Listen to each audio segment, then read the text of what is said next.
बेसहारों की आवाज, हम सबके मान सम्मान स्वाभिमान की प्रतीक आदरणीय बहन कुमारी मायावती जी जनसभा को संबोधित करने की कृपा करें। आदरणीय बहन जी।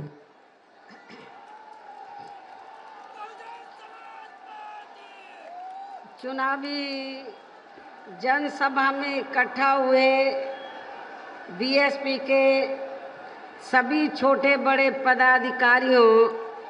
एवं कार्यकर्तागण, आज आप लोग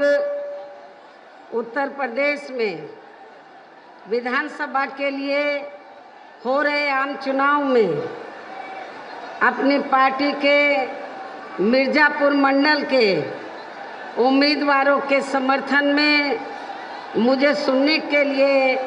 यहाँ भारी संख्या में इकट्ठा हुए हैं, तो उसके लिए मैं आप सभी लोगों का हार्दिक दिल से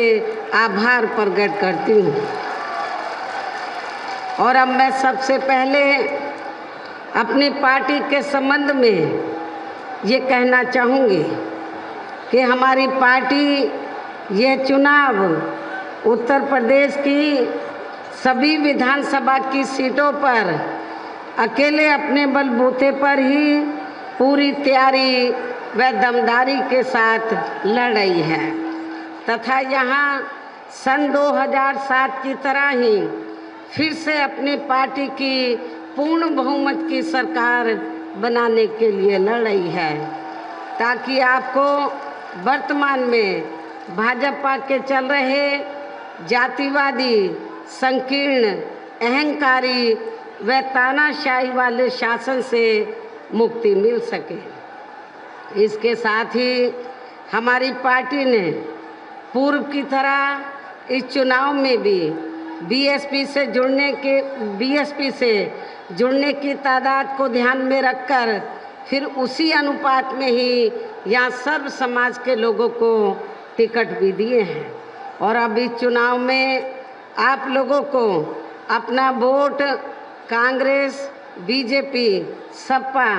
व अन्य विरोधी पार्टियों को न देकर केवल अपनी एकमात्र हितैषी पार्टी बीएसपी को ही देना क्यों जरूरी है, इसे आप लोगों को समझना होगा। हालांकि इस संदर्भ में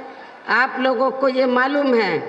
कि आज़ादी के बाद शुरू में काफ़ी लंबे समय तक केंद्र व उत्तर प्रदेश सहित देश के अधिकांश राज्यों में भी कांग्रेस पार्टी की ही अकेले यहाँ सरकारें रही हैं, किंतु इनकी गलत नीतियों एवं गलत कार्य प्रणाली की वजह से ही अब ये पार्टी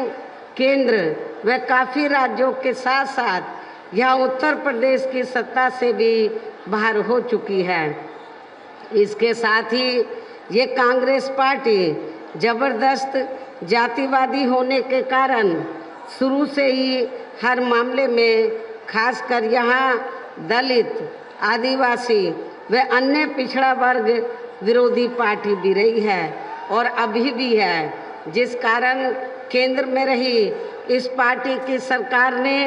इन वर्गों के मसीहा व भारतीय संविधान के मूल निर्माता परम पूज्य बाबा साहब डॉक्टर भीमराव अंबेडकर को भारत रत्न की उपाधि से भी सम्मानित नहीं किया था, जिसके लिए वो हर प्रकार से पात्र भी थे। इतना ही नहीं बल्कि इनकी मूवमेंट को आगे बढ़ाने के लिए अपनी पूरी जिंदगी समर्पित करने वाले मान्यवर श्री कांशीराम जी के देहांत होने पर भी केंद्र में उस समय इसी कांग्रेस पार्टी की रही सरकार ने उनके सम्मान में एक दिन के लिए भी राष्ट्रीय शोक घोषित नहीं किया था तथा न ही इस पार्टी की रही कांग्रेसी सरकार ने पिछड़े वर्ग की आरक्षण संबंधी मंडल कमीशन की रिपोर्ट को भी लागू किया था, जिसे फिर बीएसपी ने अपने कड़े संघर्ष व अथक प्रयासों से केंद्र में रही श्री बीपी सिंह की सरकार से ही लागू कराया था। साथ ही इसी सरकार में ही बाबा साहब डॉक्टर भीमराव अंबेडकर को भी भारत रत्न की उपाधि से सम्मानित किया गया था। लेकिन अब केंद्र व अधिकांश राज्यों की भी सत्ता से बाहर होने पर यही कांग्रेस पार्टी खासकर दलितों, आदिवासियों व अन्य पिछड़े वर्गों के वोटों की खातिर आए दिन किस्म किस्म की नाटकबाजी करती रहती है, जबकि इन वर्गों के व अन्य और मामलों में भी इस पार्टी की सच्चाई तो ये है कि कांग्रेस पार्टी जब सत्ता में आसीन होती है और इनके अच्छे दिन होते हैं तो तब इस पार्टी को इन वर्गों का विकास व उत्थान आदि याद नहीं आता है तथा ना ही इनको महिलाओं की भी भागीदारी याद आती है। इसीलिए इन सब कारणों की वजह से ही हमें बीएसपी बनाने की ज़रूरत पड़ी है। इतना ही नहीं बल्कि इस पार्टी के बाद खासकर यहाँ सपा व बीजेपी आदि की बनी सरकार में भी यूपी की जनता अधिकांश मामलों में काफ़ी ज़्यादा दुखी रही है। सपा की सरकार में तो ज़्यादातर यहाँ गुंडों, बदमाशों, माफियाओं, अराजक तत्वों व सरेआम लूट खसोट करने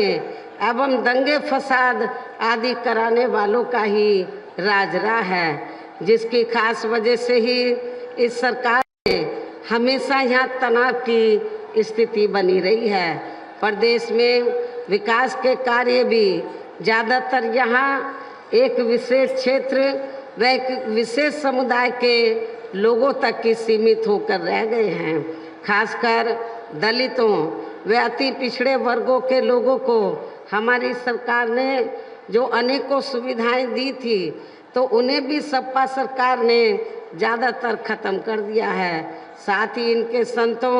गुरुओं व महापुरुषों आदि के आदर सम्मान में हमारी सरकार द्वारा जनहित की अनेकों योजनाओं के व नए बनाए गए जिलों के तथा यूनिवर्सिटी व पार्क आदि के भी जो भी नाम रखे गए थे, जिसमें आपका भदोई जिला भी शामिल है। हमने संत रविदास जी के नाम से उसका जिले का नाम रखा था, लेकिन वो भी सपा सरकार ने बदल दिया। तो उन्हें इस प्रकार सपा सरकार ने अधिकांश जो हमारी सरकार ने अपने संतों, गुरुओं, महापुरुषों के आदर सम्मान में या वीकर सेक्शन के हितों में जो भी फैसले लिए थे वो बदल दिए। इस प्रकार से इनके प्रति इनका असली प्रेम व सम्मान आदि ये हमें देखने के लिए मिलता है, जबकि हमारी पार्टी तो इन मामलों को लेकर ये भी सोच रही थी कि सपा सरकार के हटने के बाद शायद बीजेपी की सरकार सपा के इन फैसलों को ज़रूर बदल देगी, लेकिन ऐसा नहीं किया गया, जिससे सपा की तरह ही बीजेपी सरकार की भी इन वर्गों के प्रति तथा इनके संतों, गुरुओं व महापुरुषों आदि के प्रति भी हीन व जातिवादी मानसिकता साफ झलकती है। इसलिए इस चुनाव में खासकर इन वर्गों के लोगों को सपा के साथ साथ बीजेपी को भी सत्ता में आने से जरूर रोकना है। इसी प्रकार भारतीय जनता पार्टी की सरकार की भी नीतियाँ, इसी प्रकार भाजपा सरकार की भी नीतियाँ व कार्यशैली अधिकांश यहाँ जातिवादी, पूंजीवादी एवं आरएसएस के संकीर्ण एजेंडे को ही लागू करने पर टिकी रही हैं, जिससे प्रभावित एवं शिकार हुए लोगों का इस सरकार में सही से विकास व उत्थान आदि नहीं हो सका है। साथ ही इनका हर स्तर पर काफ़ी ज़्यादा शोषण व उत्पीड़न आदि भी किया गया है। धर्म के नाम पर हमेशा यहाँ तनाव व नफरत आदि का वातावरण ही बना रहा है। प्रदेश में अपराध भी काफ़ी ज़्यादा बढ़े हैं, खासकर दलित, अक़लियत व महिलाएं आदि भी इस सरकार में कतई भी सुरक्षित नहीं रही हैं, लेकिन मीडिया में इनके सही आंकड़ों को ज़्यादातर दबा दिया जाता है। इसके अलावा प्रदेश में गरीबों, मजदूरों, बेरोजगारों व अन्य मेहनतकश लोगों के साथ साथ दलितों, आदिवासियों, पिछड़े वर्गों, मुस्लिम एवं अन्य धार्मिक अल्पसंख्यक समाज के लोगों के हित व कल्याण के लिए वर्षों से जो भी यहाँ सरकारी योजनाएं चल रही थी तो उनका भी इन्हें वर्तमान भाजपा सरकार में सही से पूरा लाभ नहीं मिल पा रहा है। साथ ही दलितों व पिछड़ों को भी अब आरक्षण का पूरा लाभ नहीं मिल पा रहा है, क्योंकि अब इस सरकार में भी ज़्यादातर सरकारी कार्य प्राइवेट सेक्टर के जरिए ही कराए जा रहे हैं, जिसमें इनके लिए आरक्षण की कोई भी व्यवस्था नहीं है। सरकारी नौकरियों में भी इनका आरक्षण का कोटा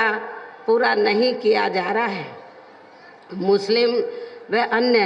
धार्मिक अल्पसंख्यक समाज के लोगों के साथ तो बीजेपी की सरकार में अधिकांश यहाँ सौतेला व पक्षपात वाला रवैया ही अपनाया गया है। विशेषकर मुस्लिम समाज तो इस सरकार में हर मामले में सबसे ज़्यादा दुखी रहा है तथा हमेशा यहाँ दहशत में ही रहा है। वह अपने आप को असुरक्षित ही महसूस करता रहा है। इतना ही नहीं बल्कि इस बार बीजेपी की सरकार में अपर कास्ट समाज में से विशेषकर प्रबुद्ध वर्ग में भी ब्राह्मण समाज हर मामले में अपने आप को काफ़ी ज़्यादा उपेक्षित महसूस करता रहा है। इसके अलावा इनके गलत आर्थिक नीतियों के कारण यहाँ गरीबी, बेरोजगारी व महंगाई आदि भी काफ़ी ज़्यादा बढ़ी है। इसके साथ साथ उत्तर प्रदेश सहित पूरे देश के किसान भी केंद्र सरकार की गलत नीतियों के कारण काफ़ी ज़्यादा दुखी व परेशान रहे हैं और अभी भी हैं। साथ ही प्रदेश में बेरोजगार लोगों को रोजगार नहीं मिलने के कारण ही ज़्यादातर इनको इस सरकार में भी पलायन करना पड़ा है। वैसे इस मामले में आप लोगों को ये मालूम है कि जब जब उत्तर प्रदेश में बीएसपी की सरकार बनी